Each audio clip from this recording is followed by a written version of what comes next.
I'll take it you'll admit people from here, so I don't need to worry about that. Yes. So welcome everybody to this event, and I had to turn the gallery off because it did feel a bit like a university QUT executive meeting when I started to see people appear on the screen. But there's also, I know, many other friends and colleagues of John from around the country, and also, you know, book lovers joining us tonight.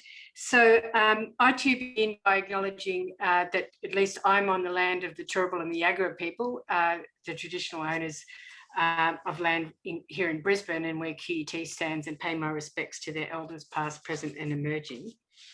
So I'm going to begin by introducing John, and then John and I are going to have a conversation, and then, as Joanna said, we're going to open it up for questions as we get to the end. So John grew up in Sydney, where he initially went to medical school at the University of Sydney for a time and then he says he left because of his interest in public safety. And I know, having worked with John over the years, every so often I forget that, and then we'll be having a conversation about something and I think, oh, that's right, you did medicine, I remember. He's worked in various other roles and then went on to actually study, to do a PhD, and saw the light, went over to the humanities and did a PhD in English. And then for a time worked with the Academy of Humanities and a number of other academic policy roles, and where I came to know John. And then we overlapped for a period in Canberra where he went to work, where he worked for Minister Kim Carr and was the science and policy advisor as well. And then sometime later, after he left that role and I came to QUT, we advertised a role that he applied for and got in as our government relations and policy person. And he's now returned to Melbourne, still doing policy for us, but writing as well. So during that time, John has both written about academic matters and policy in the sector, but also a range of other more creative pursuits, and the culmination being this book, The Tribute. So, John, I just start by asking, what was the inspiration for the book? Thanks, Margaret. Thanks for that kind introduction. And I'll just point out that I'm on Wurundjeri land in Fitzroy in Melbourne, where we're still locked down. So thanks for joining us online. It's the only way to do a book promotion these days. It's a bit sad not to be able to get out and see people. And I was originally going to be in the room at Avid Reader in West End tonight. So that's a bit tough. And I'd also like to particularly thank you, Margaret, for giving up the evening of your birthday to do this launch for me tonight. It's very kind of you, and I'm very grateful. So the inspiration for the book, there are a few strands, and people who've read it will understand that there are a few strands. I'm going to be a bit careful talking about that because I don't want to, introduce any spoilers.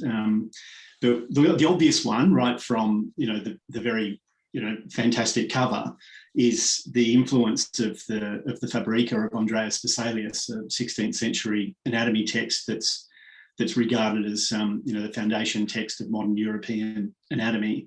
And it overturned or significantly moved on a 1300-year plateau of anatomical knowledge that had been established by Galen. It really hadn't advanced very much since Galen's time, who was the sort of court physician to a Roman emperor, and then nothing changed until the Renaissance, pretty much. But I had this job while I was in med school in an RSL club in Western Sydney, and there was a colleague there as a senior barman who he had this kind of punk death metal sort of aesthetic going, but he was also a really talented graphic artist, and he was absolutely obsessed with this book of Vesalius's. And so when he found out I was in med school, it was just a summer job I was doing there, he would talk to me every day. We were on the same shifts. He would just talk about his fascination for this book, and then just stand there doing these freehand sketches, amazing, really incredibly accurate freehand sketches from memory of reproducing these woodcuts. He was that into it. And it was around about the same time as when Umberto Eco's The Name of the Rose was translated into English as a novel, and then quickly after that they made the film. And so I was, I guess, putting that sort of obsession of my colleague, non-lethal obsession of my non-pathological colleague, I hasten to add, together with that idea of an obsession with an ancient text that runs through The Name of the Rose. And that kind of just sat there and percolated in the back of my mind. And then there are some other influences. In a completely unconnected way, the climactic scene, which I will say nothing about at all, was I wrote into a short story in 1990 that I entered unsuccessfully in a competition, and so that sort of sat there, and I've just sort of introduced that into this. And then I had years and years of, I worked on a bank help desk while I was doing my BA at Adelaide Uni, did night shifts and weekend shifts and that kind of thing, and had a bit of a sense of how much you can know about people in those kinds of roles. There's quite a privileged access to knowledge about people's everyday movements, and that kind of comes into the book a little bit. And so you just sort of put together the bits and pieces of your experience, and then eventually this kind of clockwork mechanism of the plot came together over a really long time. And I had pretty much had it sort of all worked out in my head by the time I sat down to write the first draft, which I did after we were thrown out of government. So as in the words of Joseph Furphy, unemployed at last, the opening line from Such Is Life. And so I took that opportunity of having a little interregnum between paid work to get a first draft down, and then it's just taken off from there, like a lot of revision and editing, many drafts over a couple of years. So having lived with you or worked with you in that over that period, I'm going to come back to just how long that takes and my understanding of that. I guess one of the other things that we were just discussing earlier is, even though I knew John had been running this book for a very long time, I never really asked him about it, other than I knew it was a thriller. So I guess what I was expecting was politics in there, John, because that's all we often talk about. So how did you resist putting too much politics into it? Well, it was funny because on my very last day in Parliament, there's this thing that you do every day when Parliament is sitting. You go to a morning tactics meeting to discuss what we're going to do in the parliamentary day. And on the very last day I was there, Kim said to the gathered tactics meeting, well, Dr. Byron will be leaving us. He's going off to write a novel, and a senior Labor senator said to me on the way out of that meeting at the end, it's not about us, is it? And so I was like, no, it's not at all about this world.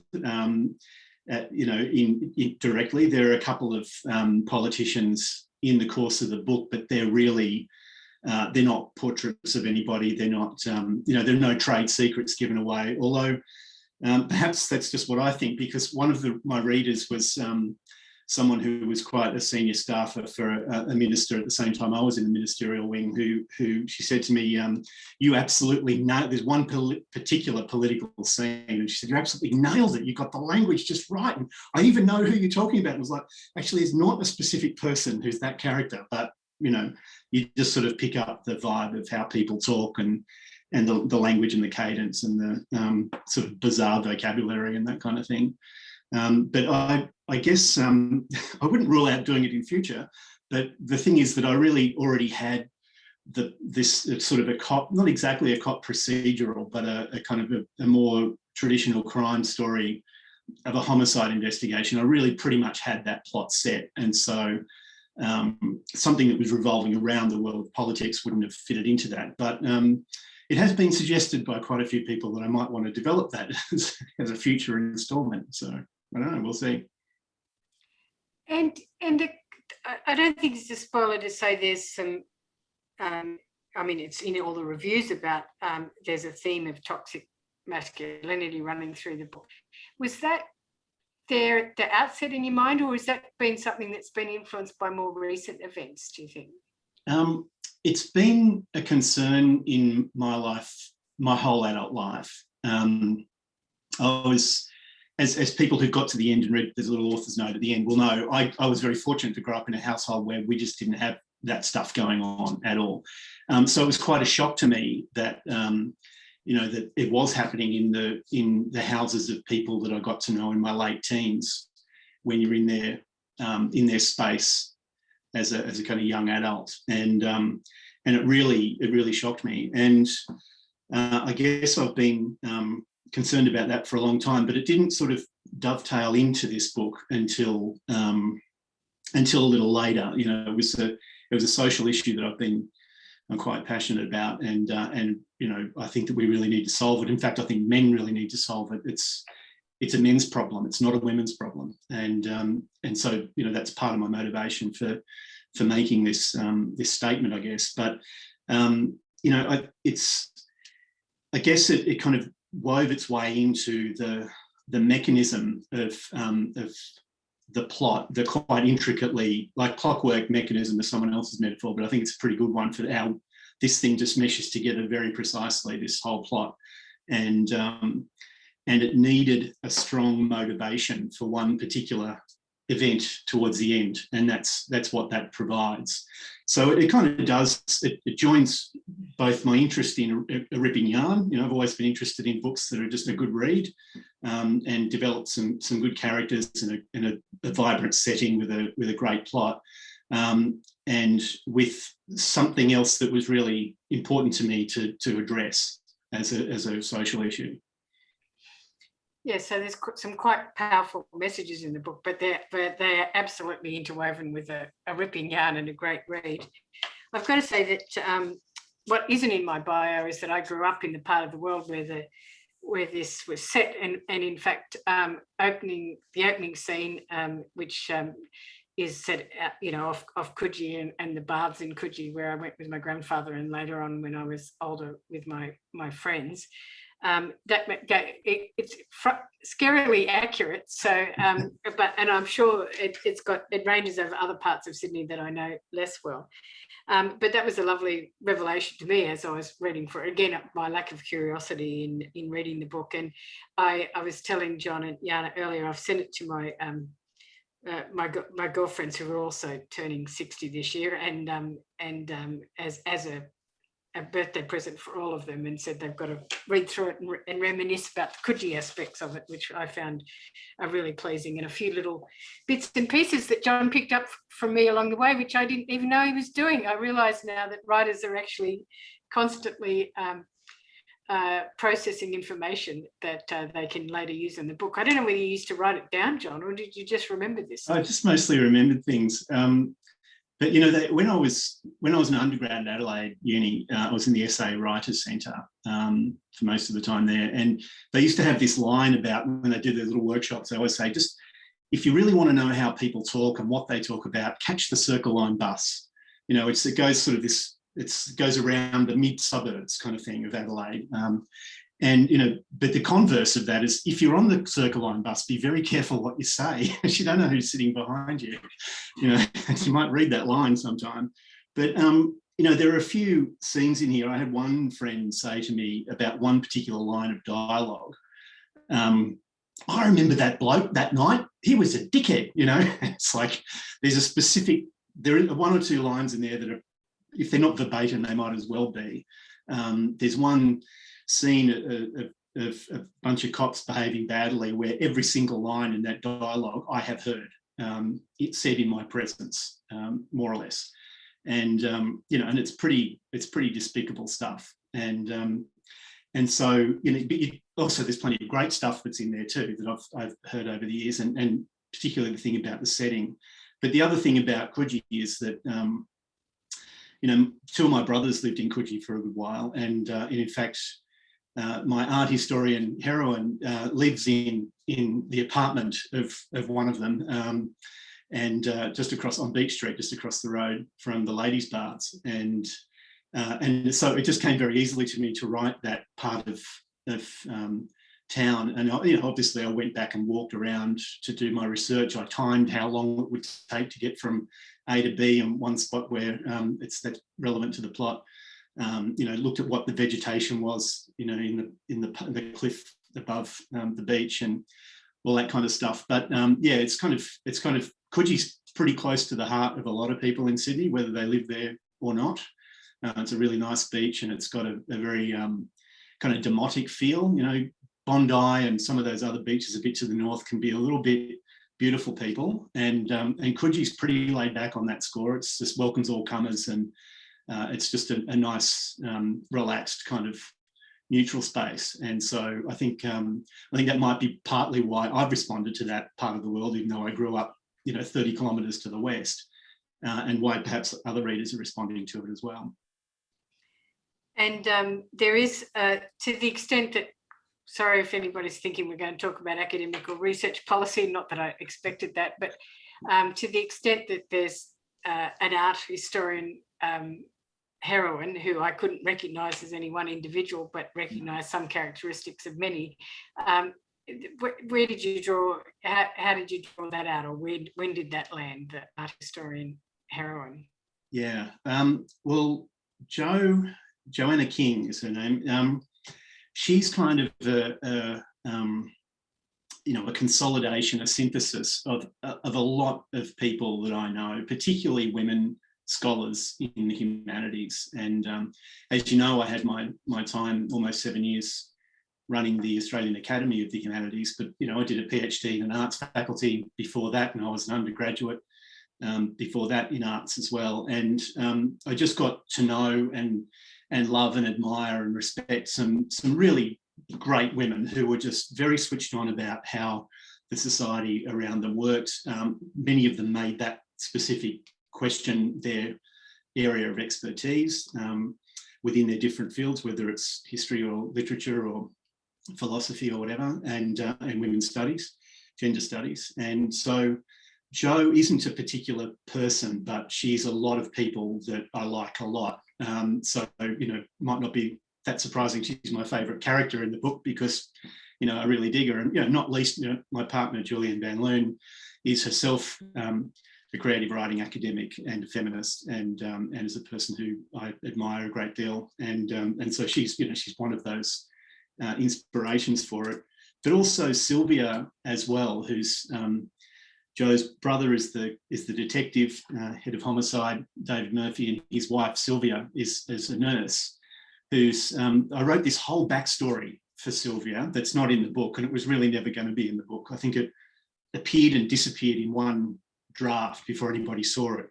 But it was important to me to do that. 4,000 or 5,000 words of development of where she came from, and she really dragged herself out of a bad situation in her upbringing in Western Australia, and put herself through uni to do nursing, and then moved east to start life on her own terms. And so she's a bit of a Thelma and Louise kind of woman with a lot of deep resources, even though she's had to scramble pretty much on her own to get where she is, and she hasn't had the advantages that other people like Jo have had with a more stable life to get an education on her own terms. So I'm pretty fond of the Sylvia character as well. So John, I do recall you saying you were after that, not being in government anymore, that you were going to write this novel, and I didn't know, because you hear a lot of people want to write the novel and how that would go, and really, I guess for me it seemed like when you put in the Victoria, the Literary Award, and won that for the best unpublished manuscript back in 2019, that, this was going to be easy now. You'd got the award, you'd get an agent, you'd get the book out. And it seems to me, just from observing you, that it took as much time and effort from that point to get to the publication point as it did to get to the point where you had an unpublished manuscript that won an award. Is that accurate? Or that could be right. Not to discourage people. I think there might be something in that. I guess and I was shortlisted for that. I didn't win it. Sorry. Unpublished manuscript.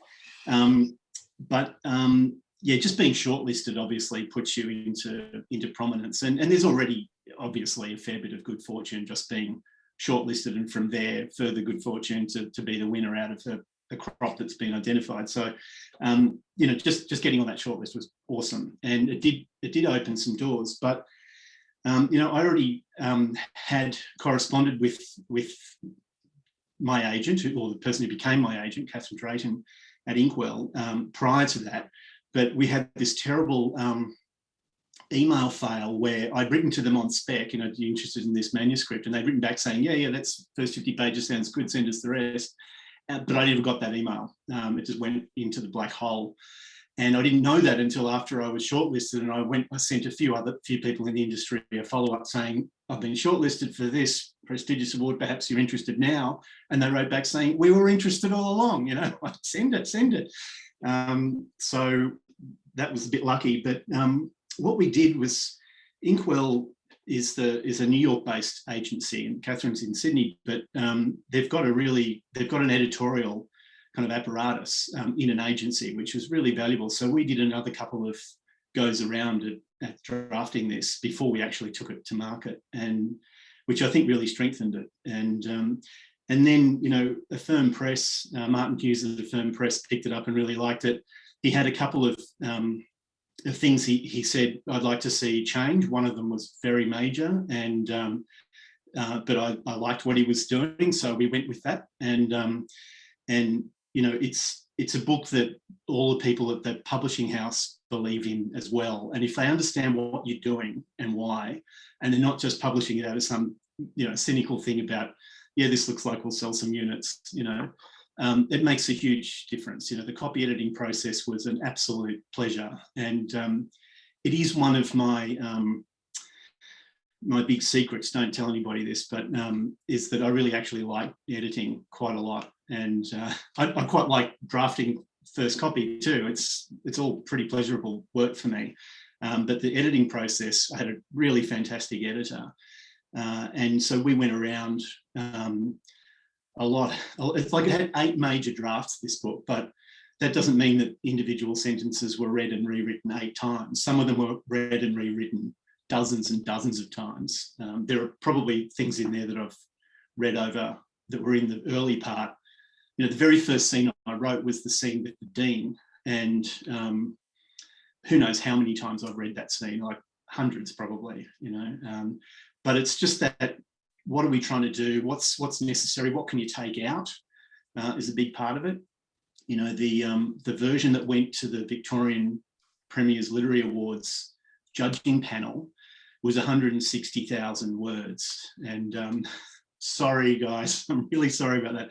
This is 100,000, and that's already, that's about as long as you want, maybe slightly longer than you want. And so, it's as long as it needs to be, but taking stuff out was a big part of that. But there was also quite a lot of, we need a little bit more of this, because I'm assuming a certain amount of knowledge that people don't have, and you don't know yourself quite how much of that you're doing. You need another reader to come in and tell you that. So the medical stuff, for instance, there were things where it was obvious to me what I meant, but she was like, you're going to have to say a little more there, So Ruby Ashby-Orr was my editor, and just did a really great job on it. And I should say, you had a full-time job during a lot of that period, and so it wasn't like you were writing full-time between 2019 and getting the book out. In fact, you would take periods or weekends and so on. Yeah, that's actually one reason why that did take. I said at the beginning, I said to Martin, you just got to know I have a full-time job. It's a fairly full-on job, and I'm going to be doing this in evenings and weekends and when I take leave, and you're going to have to build that in, because the thing you always hear about, as soon as you get a contract, you've got a deadline, and that's when people start to freak out. And I didn't want to do something that was good enough, I didn't want to rush it, and I said, we're going to have to do this right, so let's not, we signed this contract quite a while ago, so I'm not going to do this as a January or February release. It's going to have to, we need longer than that. And so they did give me that time, and I think it was worth it. And I guess, because I did talk to you about earlier, I don't know what they took out, but I can always ask you that another day, or maybe that'll appear in the sequel. So I'm not going to talk to you about the content. There was one other thing I was going to say to you about the writing process, but I'm going to have to come back to that. Oh no, I was going to, when you talk about the medical stuff, how important was your 3 years of medical school, even though you decided to leave, to being able to write the novel, do you think? Pretty important, actually. Yeah. I mean, apart from being immersed in the anatomy stuff, the other thing, because I did the old medical school course, it was 6 years undergraduate, so not the way the graduate education is done today. So it's kind of your first go at uni as well, right into the medical school straight away. And so you do a lot of on-campus stuff. You do more theoretical things. I mean, we did physics and chemistry, just like everybody else, as part of that. But we also did anatomy and pharmacology, and then you do that kind of stuff a bit, as you're merging into going onto the wards, which is later on. And that's the point at which I realised that medicine was not for me, was once you get into the context of it, the real environment. But so the pharmacology was actually pretty important. I was very confident of my ground of the research I did on the pharmacology that our serial killer employs, because I had that confidence because of that background. It's not that I had the knowledge on the tip of my tongue from 20-something years ago, 25 years ago or whatever, but it was just I knew how to read the journal articles to make sure I was up to speed. But also the history and philosophy of medicine stuff that we did when I was an undergraduate at Sydney was pretty instrumental to this. I mean, not just in terms of this book in itself, but its position in the trajectory of thinking about the body and medicine in Europe. So yeah, it was pretty formative. I mean, in some ways, I did those years of med school from it was 86, 87 and 88, and then HECS came in 89. So I didn't have to pay back a HECS debt for my discontinued course. So a bit lucky in that respect. So in a way, the public has made an investment in me in that bit of my education that I have not put into practice as a professional. Maybe this is the giving back of that sort of public investment. But in addition to that, I learned a whole lot of skills that I used on an IT help desk, which turned out to be how I paid my way through my BA. And that too is all about how to take a history, how to make a diagnosis. It was exactly the same skill set when someone rings up and they've got a FPOS machine on their counter and they've got a customer there trying to do a transaction and the machine won't work. It's just the same sort of deep structure. And so med school was really formative. And I'm sure whether I realise it or not, I probably still use some of those skills and approaches in my work today, I reckon. Well, I've seen evidence of it as we've been doing scientific writing or policy and so on. I'm conscious that we haven't really talked about the whole trajectory of the book. We talked about it starting in QUT, and we know that the Fabrica and the character who was the inspiration, and touched on some of the female characters, but we haven't talked about the murderer at all. And maybe you just want to run through the whole premise of the book without giving a spoiler. You'll do it better than me, because there's someone we both worked with says I'm terrible at keeping secrets. So I'm going to let you try and do that for the readers, John, and I really probably should have got you to do that at the beginning. So. Well, we should have both remembered. We actually had a reminder to that effect by Joanna. So sorry, Joanna, that we blew it. But thank you, Margaret, for remembering. So the premise is that, it's contemporary Sydney. It's actually set in 2018, so they didn't want to deal with COVID. And I was writing it around, from about 2013 onwards in earnest. And it's a contemporary Sydney. There's a serial killer going around reproducing scenes from this 16th century text. It's divided into 7 volumes, and so he's doing 7. It looks like he's embarked on a series in order of 7 dissections, and this is the scenario that we enter the book into.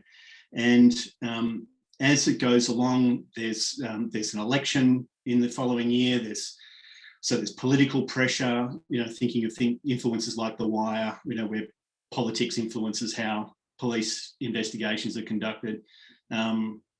I don't care how you do it, I just want a result, but don't embarrass us and break any rules and all that kind of business. And so, the pressure builds, Sydney's starting to freak out about the threat that this random and quite grisly series of deaths is visiting upon them.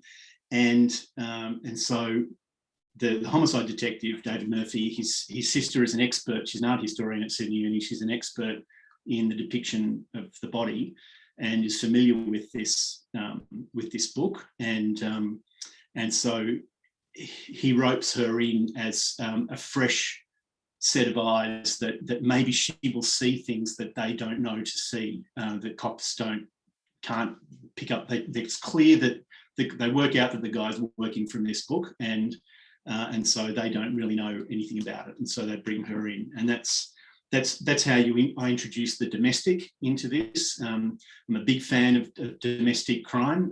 It's one of our great subgenres in Australia. We do domestic crime very well. Conspicuously, women writers do, and it's a really powerful way to talk about how we live today. And so you're getting the sibling rivalries and the sibling interdependencies, and it's a way of revealing a little bit more about the real character of this homicide detective as he is at home or when he's off duty. That's probably as far as I should go without going too far. Then Joanna will start to worry. One of the things about it is you find out very early on who the murderer is. And that's unusual because usually you're kind of waiting to the end to find out, well, when we watch the crime shows on TV and so on. Yeah. How did you hit on that approach, or was that that kind of, I found that surprising because I thought, well, what else is he going to reveal here? Yeah. Now I know who the murderer is. So. Yeah. Well, I'd love to take credit for it because it is being written about as if it's some brand new thing that I thought of, but actually Hitchcock used to do it all the time. And which could be partly why in this month's Australian Book Review, I've got quite a nice review in there that talks about this being a Hitchcockian story. It's got quite a lot of resonances there, but Hitchcock used to say that suspense isn't finding out who done it. Suspense is finding out how they done it, or whether they're going to get caught, or what the consequences are. That you put the thing in motion, and sometimes the best way to put the thing in motion is to have the criminal being the first face you see on the movie screen, and in the commission of the act, and then it goes from there. And I think that this. I hope anyway that this book is able to maintain suspense and tension around those other questions about whether he's going to get stopped and whether he's going to get caught and identified and those kinds of things. But it was an interesting. I didn't really even consider doing it the other way around. I was because it's in those 7 volumes. It's a structure of the novel was suggested to me by the structure of the Fabrica, and so. I really needed to demonstrate the killer's involvement in his kind of the intensity of his focus, because the tricky thing for the homicide squad is that he doesn't leave them anything to go on. He's Teflon, he just goes onto these. He controls the scene of the crime so well that they just don't have any clues. And so I guess. To have had a shadowy figure in the background might have been a little bogus, and I didn't really want to introduce, the butler with the candlestick on page 350. I thought it was more interesting to have him there all along. So, yeah, I hadn't kind of made the connection to Hitchcock, but I can say, having read it, that it's still I couldn't, it kept you engaged the whole time. I just virtually read it in one sitting, one weekend. Which is a good test for me, whether I really I do like a thriller, but I also couldn't really put it down. And so it really works, but as the reviewer, as Jay Thompson says in the book, he starts with the Hitchcockian crime debut, and and I just hadn't made that connection. I'm not enough of a Hitchcock fan to do that. And, growing up in Sydney, as you did in that period, the cops were variously, people experience them in different ways in Sydney, and they had some challenges. So were you sending a message there, or was it just that he became a good character for the novel? Yeah, good. That's a really good question. Yes, it was a bit of an interesting time, wasn't it? In terms of how the cops were behaving, but no, not really. In fact, one of the things that I was keen to do was to make Murphy not a crooked cop.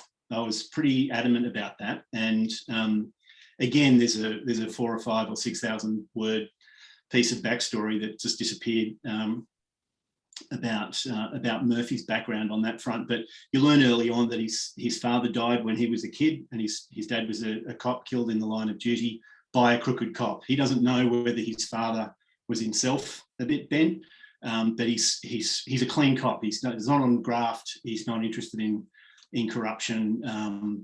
And there's a particular scene that gets, or a particular event in his background that gets revealed a little bit as you go forward with another ex-cop that sort of illustrates that. And the reason I did that is that I wanted to explore Murphy's frailties as a good guy or as a good bloke kind of thing, rather than the excuse of saying, well, he's a dodgy cop. Of course he did this stuff. I didn't want to give him that kind of out, if you like. So I was interested to see that, which is difficult because,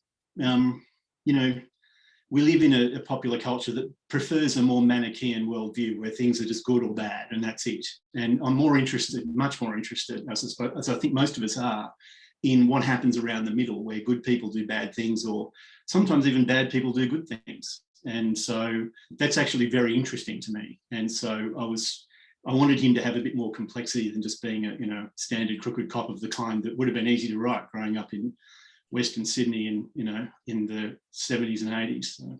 Yeah, there would have been plenty of role models, sadly, but much of that is gone, fortunately. So I don't know how we're going with questions, Joanna. It's we can start to take some if people have got them, but I can't see that we've got any yet. So yes, they've come through to me. We do have a few that I can go through right now. So why don't we do that, and then we can come back some more. Okay. If I could just, before we do, can I just make a quick shout out to say thank you very much to Avid Reader for hosting us tonight. And like I say, I would have preferred to have been out on your back deck with a glass of Shiraz in my hand doing this, but anyway, this is just how it is. And also, thanks very much to all my friends at QUT in particular, but also around the country in higher ed, many of whom I've seen Zooming tonight, and to Tim Dodd, whose name I saw pop up, who gave us a shout out in the Australian Higher Education Supplement blog this morning. Thank you, Tim. We probably drummed up a bit of extra trade for us tonight, so that was really great. Yeah, and I just have a little yes. So shout out. There were many colleagues that joined us, and I was going to thank you too, also, Tim.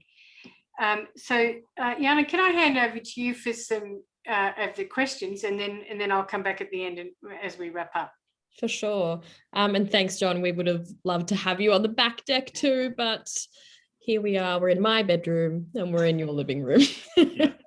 So the first question that we've had was from Leanne Harvey, and she says, at any time in the percolating of ideas, did you change or consider changing the good versus bad characters without giving away any spoilers? Yeah, not really. And partly it's because I had the main characters pretty well sorted out in my head before I really even started writing that first draft. Because I should have mentioned that the other thing, apart from the clockwork mechanism of the plot that I worked out, is that I had a really good sense of who these people are. And that really helps when you're writing because, in a sense, the characters kind of guide you through individual scenes. You might know broadly when you sit down to write a scene, what needs to happen in it, but you don't know at the level of the line, at the level of speech and action, necessarily exactly what's going to happen. But if you have a good sense of who that character is, you just write what they would do or what they would say. And so I already pretty much had a clear idea of Stephen Porter, who's our serial killer, Spud Murphy, who's our homicide detective, his wife Sylvia, and his sister Jo, our art historian. And I had a pretty good sense of who they were and what their actions were likely to be at the outset. There are a few minor characters in there that I perhaps didn't have as well evolved at the outset, but I don't think they switched over from goody to baddie. The other thing that I was probably a bit naughty doing this, but the people who actually die in this, you don't really see that happening. That's all sort of off stage. But sometimes you hear a little bit of interaction between them and the serial killer beforehand, and they're not terribly great people. They didn't switch from being innocent, they are innocent victims. They didn't switch from being lovely innocent victims to being, slightly abrasive people. They were kind of abrasive people all along. It kind of goes back to what you were saying about when good people do bad things and bad people do good things. Yeah. We've got a question. I'm not too sure what their name is, but they're just listed here as Russo. And they say, does Peter Garrett know that the oils appear in the first paragraph? Thank you, David. It's my colleague, David Russo. He probably doesn't know it down to that level of detail. He knows about this book and what it's roughly about. And in fact, he knows that it was originally called Wedding Cake Island, which is the name of that rock in the middle of Coogee Bay, and also the name of a Midnight Oil surf guitar tune that was on the Bird Noises EP. And I'm going to blow it. I'm going to say something to David that I said very quietly to him in an email today that I'm going to say publicly, is that the very attentive reader will realise that Jo was born on the day that Midnight Oil EP with the song Wedding Cake Island was released. So there you go. I've just released the really close reading trivia question about Midnight Oil. Very close reading. They'll be sure to put that in book club questions as well. We've got one from Nicholas, and he says, I'm going to sound like a Philistine asking this, but did you ever envision as you were writing the book what it might look like as a movie? Yes, I did, Nick, all the time, actually. And partly, again, it's about this question about occupying the mindset of a character. It really helps if you think of a character in a film or a TV series that you think has a large thing in common with the character you're writing. Not that you just follow that slavishly or anything, but and there are a few different TV shows and movies that influenced me in writing this, or that were reference texts, I guess. There's a great ABC TV series called Wildside, which really stimulated my use of the geography of Sydney in this book. And Tony Martin was in that. But Tony Martin's character in Blue Murder, where he plays Nettie Smith, has a certain kind of menace in there. And then Guy Pearce has a similar kind of menace in a film called The Rover, where you get these people who are actually, you are kind of accustomed to seeing them as nice guy actors, and they play these kind of, really quite dark characters. The first time I ever saw, there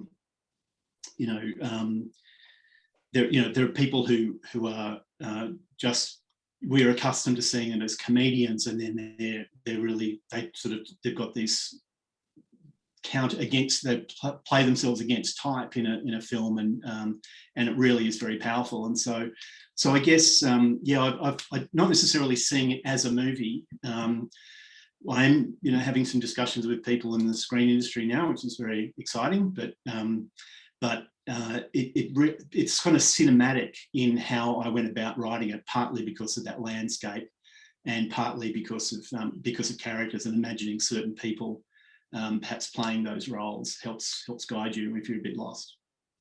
Very exciting that you're in chats for a screen adaptation. That's very exciting.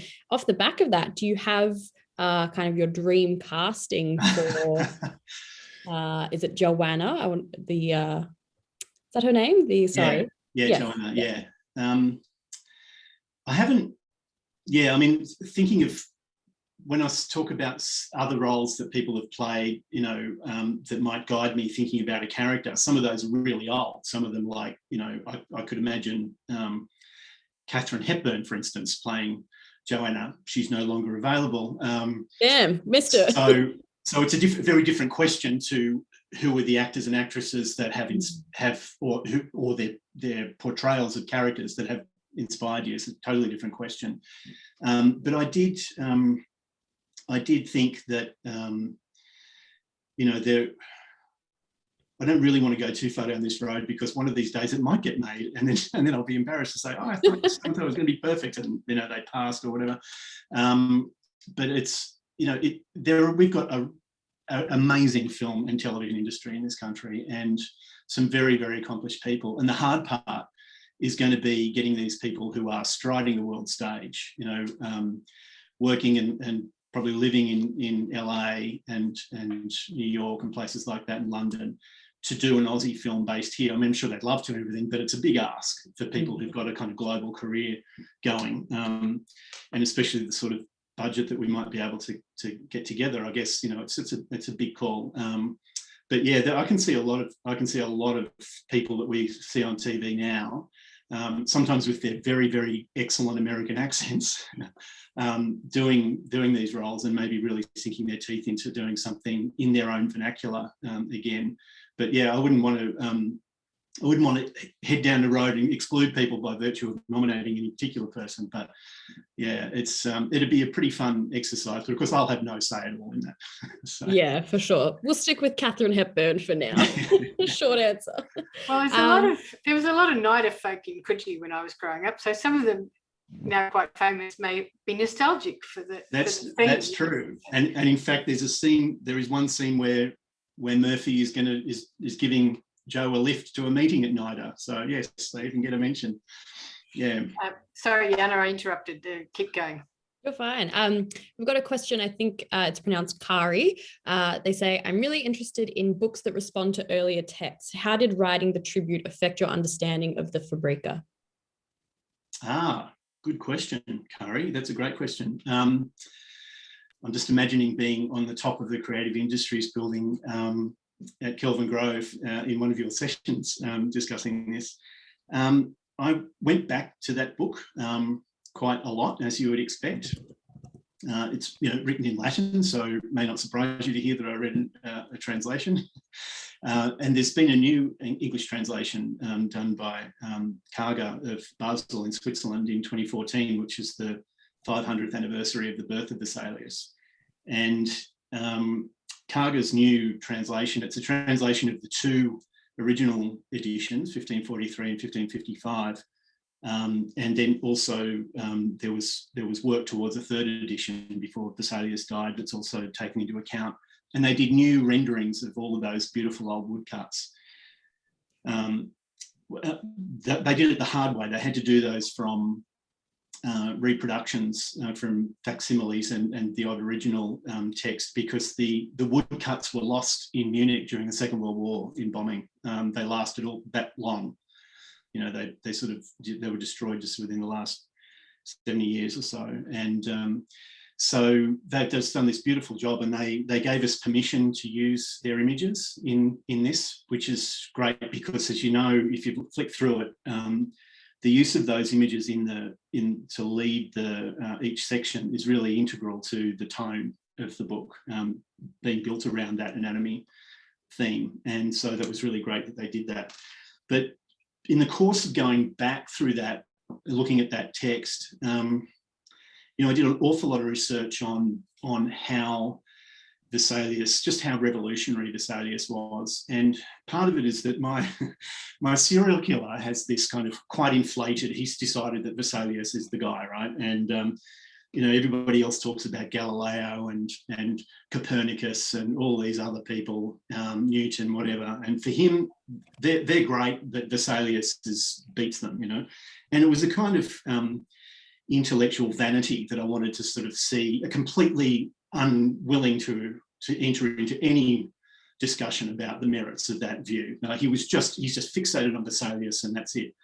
And so I was kind of doing that in a slightly perhaps slightly mocking way. And then the more I looked into the Fabrica and its significance, the more I kind of realized, I think he's right, actually. I think my serial killer's obsession might well have a basis in fact. That, you know, Vesalius did reproduce a few of the misconceptions that were around at the time, but, you know, he got right down into the business of dissections. He didn't direct a dissection from a professorial chair where someone else actually did the cutting. He did it himself, and he only believed the evidence of his eyes and his hands, and he instructed his students to do the same. Don't ever take my word for anything, he always used to say. And it's right there in that book, and I've just got this huge respect to come after over 1,000 years of established orthodoxy about the meaning of things, the meaning of how the body's put together and how it functions, is just, that takes a lot of intellectual guts. And yeah, so, and you know, this guy was 28 when he published this book.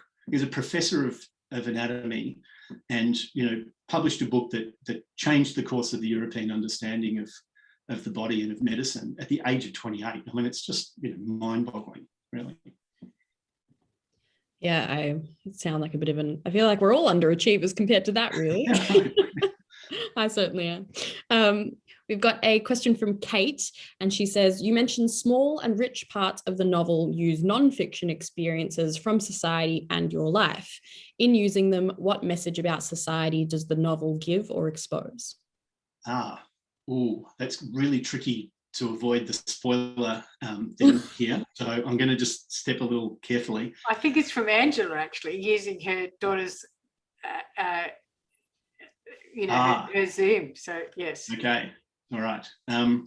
Yeah. So if I give a fulsome answer to that question, I will spoil something important. So I won't go quite that explicit. But I reckon, for me, the thing that I'm trying to grapple with, if some of the problems we have in society, we've already mentioned toxic masculinity, so just in that broad frame, is not so much about the stuff that makes the headlines. It's the cultural conditions of possibility that license and sort of encourage that behaviour is what I'm concerned with in this book. And so what I was introducing in there were the little low-grade things that might not in themselves be hanging offences, to use that dreadful term, but they constitute a baseline of permissible vilification and humiliation of people that becomes the platform from which those spikes of very bad behaviour can be launched.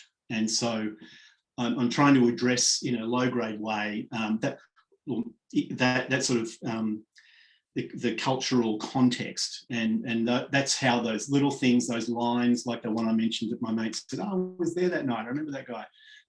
You know, those kinds of things are in there because some people don't believe that stuff happens, or they don't think it matters that much that stuff happens, and it does matter. It does happen, and it still happens. And so, you know, hearing people who out of a sense of entitlement, I guess, feel like that they can sort of call the shots on who gets to speak, who gets to be seen, and you know, who has to dress in a certain way to be accepted, those kinds of things. And so that's kind of where I was concerned with introducing things from sort of everyday life. I'm going to stop there because I'm going to blow it if I keep going. Those small moments that you're talking about reminds me of the term microaggressions, where there are those little daily things that keep happening and you can easily kind of sweep them under the rug, but they do pile up and are the launch pad for larger issues. Yeah, there were actually more of them in the book, and they started earlier, and absolutely everybody who read it talked me out of that, so they were right. My agent, all of my beta readers, it was just like, I had to be a little bit more careful about introducing it, but yeah. We've got a question from Ginny, and she says, looking forward to reading the book. Were there any characters in the book that you didn't like? And if so, how did you handle that in the writing? Yeah. Again, I don't want to spoil things too much, but you probably picked up that I don't like this cop all that much. There are things about him that are admirable. Like I say, he's clean in an environment where it's very easy not to be. He drinks double ristrettos. Yeah, nothing about that. So, Anybody who's ever got your coffee. Yeah, he drinks coffee the way I drink coffee. So that's a shout out to QUT Merlot, the best baristas anywhere of all time. And you know, so there's things about him that are good. But I found it. He was easily the hardest character to write because you don't really like occupying the headspace of someone who's you wouldn't want to spend time with, right? And so the serial killer as well is obviously a seriously deranged human. But one of the things that I was careful, and this is again a self-conscious decision, I didn't want to explain him. I didn't want to go back to some traumatic childhood or whatever. The way that, for instance, Silence of the Lambs does with the killer in there, who's got this complicated, you know, it's basically a transphobic narrative. And I was not interested in doing that stuff, you know, like we all know what the figure of the serial killer is. Like I didn't actually need to explain him. And as that very nice review in ABR points out, you know, I explicitly pushed away the tell me about your mother kind of psychoanalytic angle. It just didn't interest me. And so in a sense, Porter wasn't as hard to write because he was a caricature or a stock character in some ways. I wasn't that interested in, he had these motivations. I didn't need to understand where they came from. They were just there, they were a given. So it was Murphy that was the hard one because he's the one who's on a trajectory and it's more textured, it's more granular, it's more human. I do like that you actively pushed away from kind of what you were saying, exploring the killer's history, because sometimes it goes to justify sometimes their behavior. It lets them off the hook, you know, and plenty of people who have those traumas don't commit these crimes, and plenty of people who do commit these crimes don't have those backgrounds as well. You know, speaking of Hitchcock, you know, that he made that fantastic film Rope. And it's based on a true story where these two very well-educated and people from wealthy families who had every advantage in life decided they wanted to kill one of their schoolmates to see what it felt like. And it's based on a true story. You know, there was no kind of trauma or anything like that. So I think that you can get too caught up in, well, why would they do that? It's like, it kind of gives them a little bit of an excuse in some respects. And in other ways, I just didn't think that was actually the main point of the book. I wasn't really looking to investigate what would motivate that behaviour. He was the situation that everybody else had to deal with, really, and it was the dealing with is where the interesting stuff happens interpersonally in this book.